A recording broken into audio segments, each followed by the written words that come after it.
أعوذ بالله من الشيطان الرجيم. بسم الله الرحمن الرحيم. وإذ أخذنا اور جب ہم نے لیا میثاقکم تم سے وعدہ لا تسفکون دماءکم کہ تم نہیں بہاؤ گے دماءکم اپنوں کا خون ولا تخرجون اور نہیں نکالو گے انفسکم اپنے لوگوں کو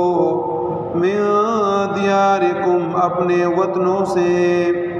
ثم پھر اقررتم تم لوگوں نے اقرار کر لیا وانتم تشہدون اور تم گواہ ہو ثم انتم پھر تم لوگ ہؤلائی وہ ہو کہ تقتلون انفسکم تم نے قتل کیا اپنے لوگوں کو وتخرجون فریقا اور نکالتے ہو ایک جماعت کو ایک فریق کو منکم اپنوں میں سے من دیارہم ان کے گھروں سے تظاہرون علیہم تم چڑھتے ہو علیہم ان پر بالاثم گناہ کے ساتھ والعدوان اور زیادتی کے ساتھ وَإِن يَأْتُوكُمْ أُسَارَىٰ اگر وہ آئے تمہارے پاس قیدی بن کے تفادوہم تو تم فدیہ دے کے ان کو چھڑاتے ہو وَهُوَ مُحَرَّمٌ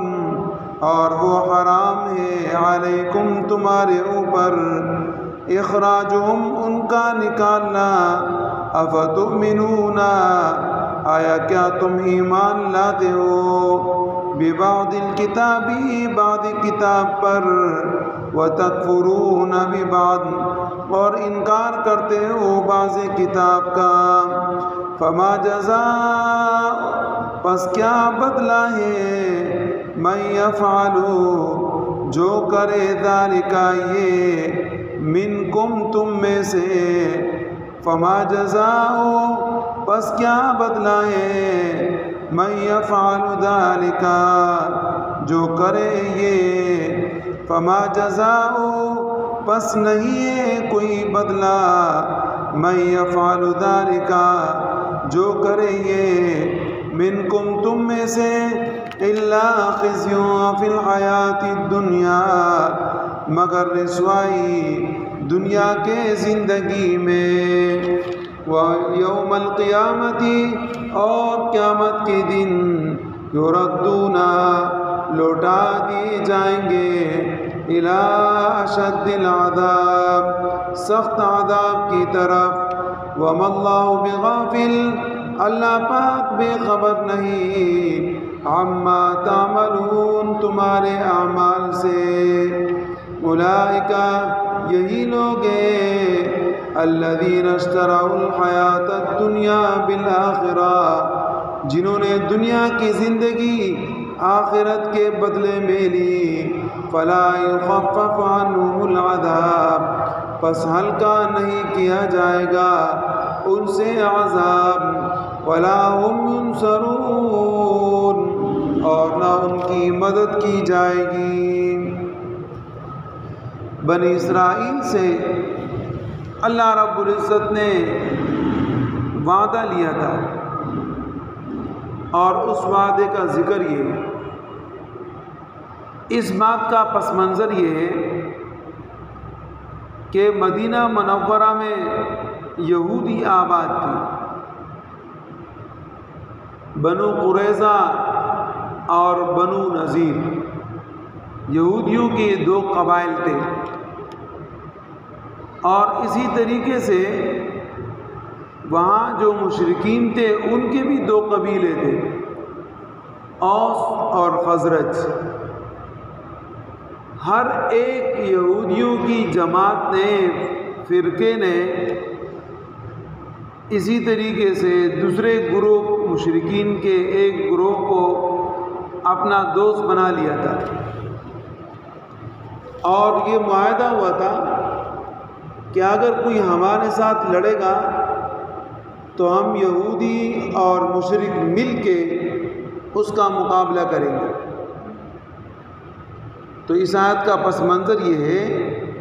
کہ یہودیوں کے دو فرقے تھے، دو جماعتیں تھیں، دو قومیں تھیں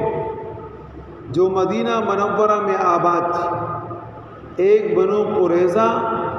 اور دوسری جماعت بنو نذیر کی تھی۔ یہ یہودیوں کے تھے، اور دو قسم کے قبیلے اوس اور خزرج یہ مشرکین کے مدینہ منورہ میں آباد تھے۔ تو بنو قریظہ اور بنو نذیر ان کے آپس میں لڑائیاں ہوتی تھیں، یہودیوں کے ان دو جماعتوں کی، دو قبیلوں کے آپس میں لڑائی ہوتی تھی۔ تو انہوں نے کیا کیا کہ ایک فرقے نے، ایک جماعت نے، ایک گروہ نے مشرکین کے ایک گروہ کو اپنا دوست بنا لیا، اور دوسرے گروہ نے مشرکین کے دوسرے گروہ اور جماعت کو اپنا دوست بنا لیا، اور معاہدہ اس بات پر ہوا کہ اگر ہم ایک دوسرے کے ساتھ جنگ کریں،